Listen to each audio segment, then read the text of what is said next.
appreciation to His Excellency President Dr. William Ruto for leading the agenda of education in the country and for instructing me to coordinate his work at the sector level. Education embarks on each household at individual levels. It is the backbone of any country's socio-economic well-being.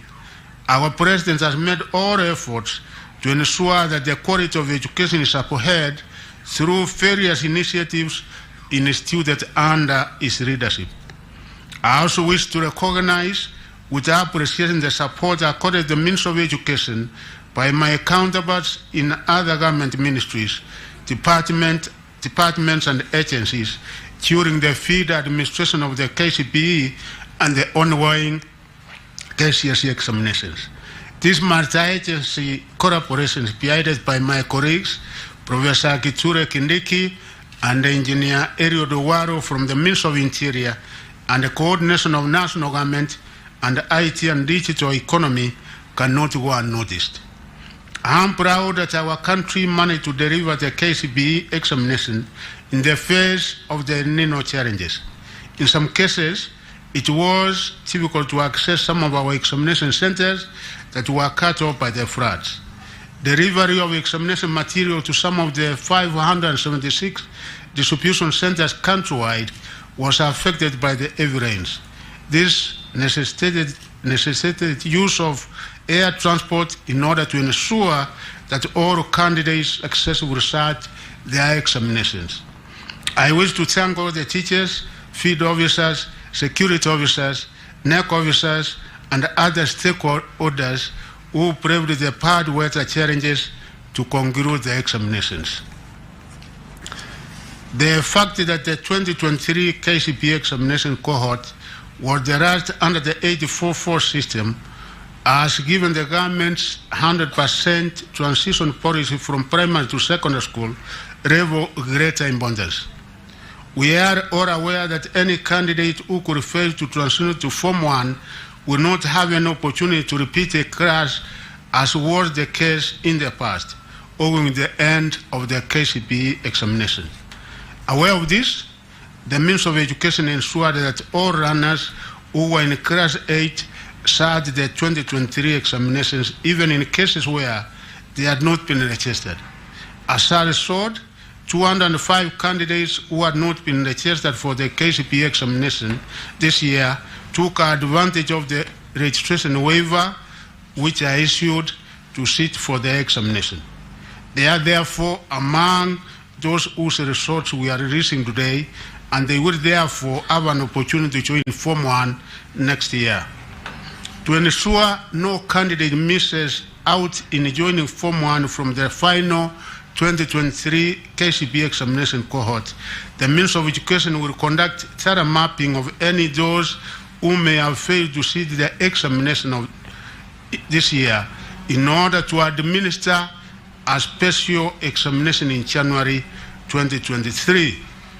The indicative figure we have at the moment for those who were not able to sit the examination is 9,354 candidates, and we have given the opportunity to sit for an examination in January so that they can also be able to join Form 1.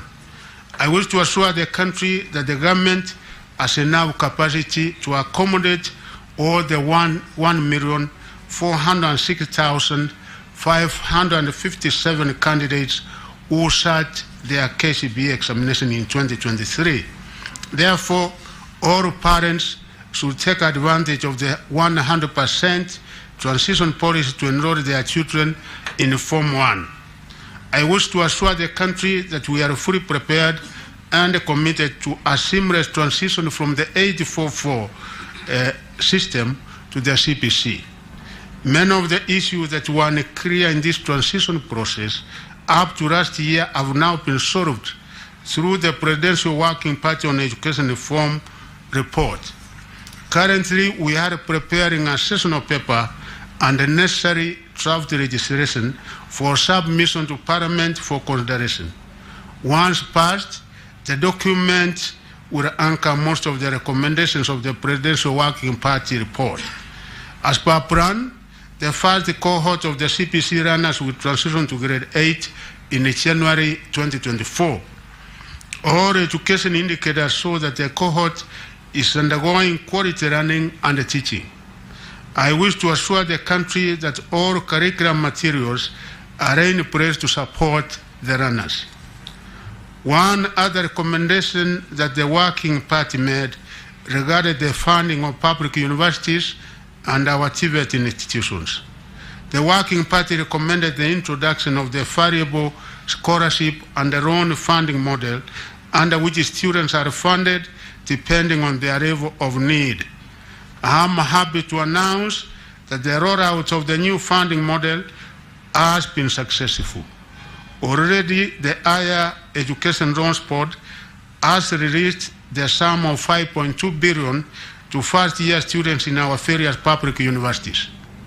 In a short while, we will be dispersing scholarship amounts to the universities as well as to our TVET institutions and the trainees once the necessary processing is completed. We are confident that the new funding model will gradually restore our universities and TVET institutions to a path of financial security and sustainability, thereby allowing them to focus on their core mandates of education, training, and research. Since 1985, a total of 26,067,181 candidates have been examined during the KCPE examination.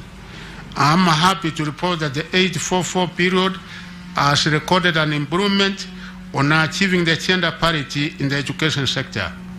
In 1985, the country had a low gender parity favoring male at 59.2% and the female at 40.8%. Encouragingly, from 2013 to 2022, the country achieved near gender parity for male and female candidates. However, in the 2023 KCPE examination, the gender parity slightly shifted in favor of male at 51.30 and the female at 48.70. In the 2023 KCPE examination, there were 1,406,559 candidates who sat the KCPE examination in 28,533 examination centers across the country. Of these, there were 721,544, that is 51.30% male, and there were 685,017, which was 48.70% female candidates who sat the examination. A total of 205 candidates who were not registered were also allowed to sit for the KCPE examination, and of these, 125 were male, while 8 of them were female candidates. 10 counties had a significant entry of more male than female candidates. These were Mandera County, 62.77%, as compared to 37.23%. Garissa County, 61.47%, as compared to 38.53%. Turkana County with 57% compared to 43%. Wajir County, 56.91% compared to 43.09%. Machakos County, 52.79% compared to 47.21%. Nyamira County, 52.40% compared to 47.60%. Samburu County, 52.39% compared to 47.61%. Baringo County, 52.13% compared to 47.87%. Nandi County, 52.05% compared to 47.95%. And Makueni County, 52.03% compared to 47.9%. and other counties are 48.25% compared to 51.75%. And those are the counties which recorded a significant more female than male candidates. Candidates' age profiles. The counties which had the highest percentage of candidates who were 12 years and below in the 2023 KCPE examinations were Baringo 7.30%, Wajir 6.37%, Bomet 5.99%, Kericho 5.83%, and the West Pokot 5.57%. The highest number of candidates in the KCPE examination that were in the appropriate age bracket of 13 to 15 years were 1,023,859, forming 72.31%, a trend which has been observed over the last 5 years. The counties which had the highest percentages of candidates who were 18 years and above were Garissa 25.86%, Turkana with 24.50%, Kwara County with 16.09%, Kilifi County with 15.66%, and Mandera County with 33.90%. The performance of candidates in each and every subject was as follows. The two papers, English language and the Kenyan Sign Language, composition recorded an improvement in performance in the year 2023 compared with the year 2022, while 8 other papers, English composition, Kiswahili Insa, Kenya Sign Language, Mathematics, Science, Social Studies, and Religious Education, recorded a slight drop in performance in the year 2023 compared to the year 2022. In terms of gender, the performance of male and female candidates was comparable in social studies and religious education. However, female candidates performed slightly better than their male counterparts in the English language, Kiswahili, and the Kenya Sign Language. Male candidates performed slightly better than their female counterparts in mathematics and sciences. And in the 2023 KCPE examination, 80,523 candidates, which is 0.60%, attained a score of 400 marks and above. This was a drop compared with the 2022 KCPE examination when 9,443 candidates, which was 0.76%, scored 400 marks and above. The percentage of candidates scoring between 300 and 399 was comparable to last year with a percentage score of 24.94%, which translated into 307,756 candidates in 2022 and 24.92%, which translated into 352,782 candidates in 2023. The full summary is as follows. 400 to 500 mark, the number was 8,525 candidates, which translates to a percentage of 0.60. 300 to 399 marks, and the total number who scored that was 352,782, which was 24.92%. 200 to 299 marks, the number of candidates who were in that category was 658,278, which was 48.49%. 100 to 199 marks, the number of candidates in that category were 383,025, translating into 27.05%.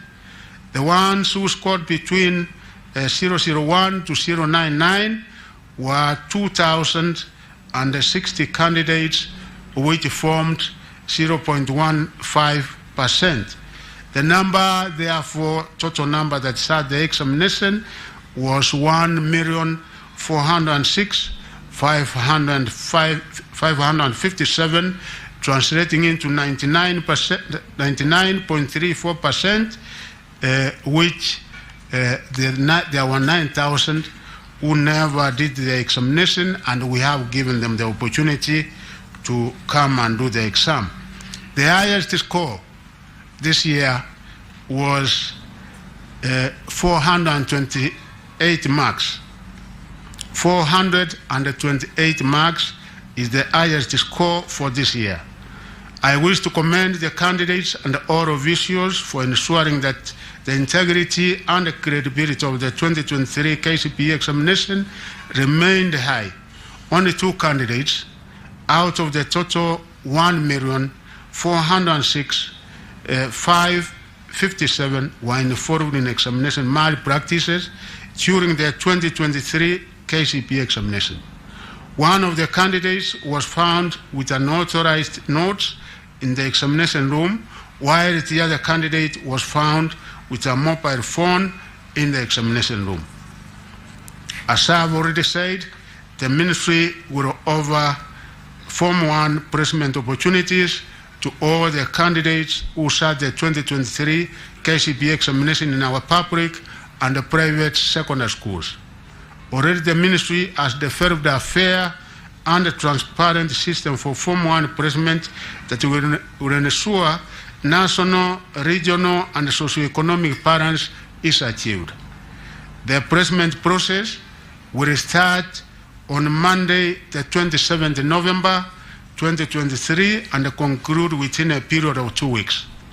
This will allow parents and guardians adequate time to prepare their children to join Form 1 in the year 2024.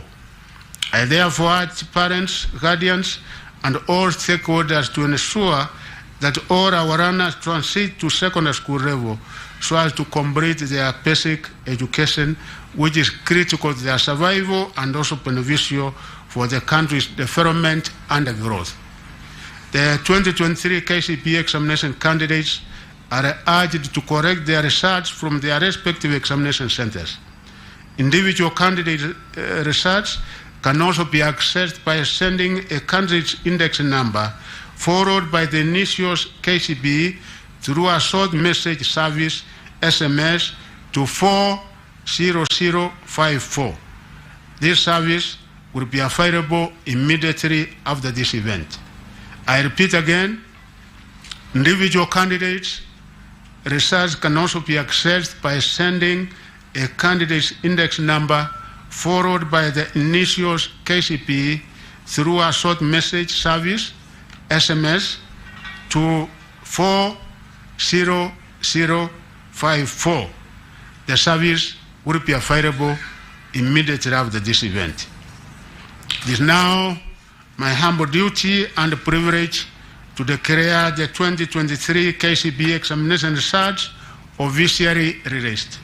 I wish all candidates success in their future endeavors. Thank you, and God bless you.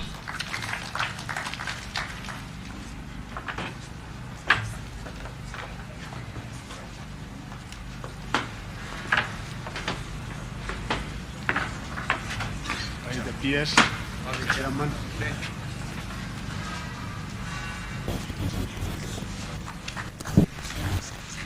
Let us give a clap as the CS is receiving the results from our Chair of the Council. Thank you, sir. Yes, and handing over to the PS. Oh, that is Education Cabinet Secretary Ezekiel